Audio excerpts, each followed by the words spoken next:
what I noticed was Markos and Mark Sumner have been doing some of the best coverage, of anyone in terms of strategically where things stand. Of course, there are we're thankful to have very brave reporters on the ground there who have brought home some of the human element of what's happened in Ukraine.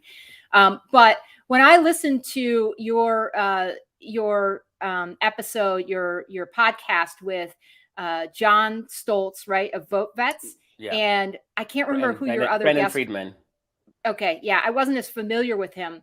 That was by far the best explanation I'd ever heard on any outlet anywhere of why this had gone so wrong and so far south so quickly for Russia.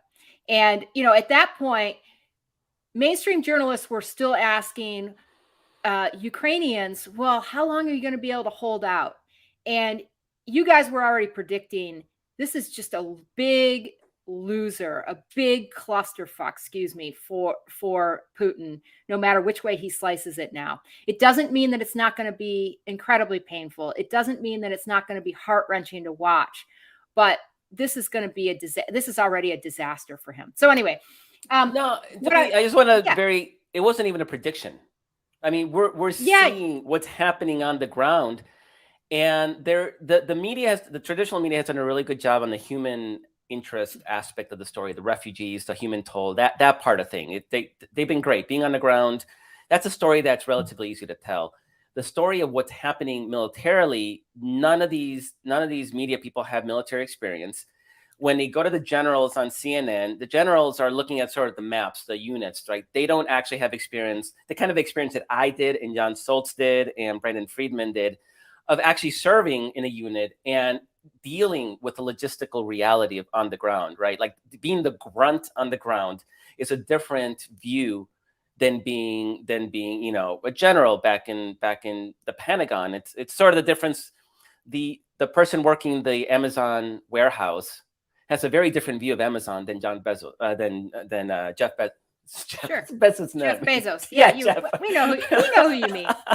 and so it's a different perspective and one that sort of understands the realities on the ground. So yeah, I'm very proud of the coverage that we've done at Daily Kos, and that episode was great. And our episode last week with Mark Sumner actually is at over 100,000 listens, which is now our most popular episode. So it seems that people appreciate that deeper understanding of the strategic and tactical view of the war in Ukraine, as opposed to how many refugees have come out and what the situation in the refugee camps is and the toll on civilians that are being bombed.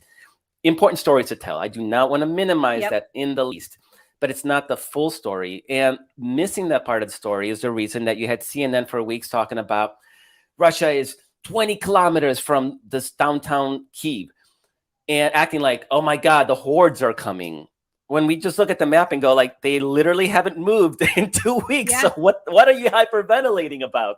The story's obvious. Right. And you don't have to be a tactical genius to realize that when nothing moves, that means stalemate. There's something is wrong.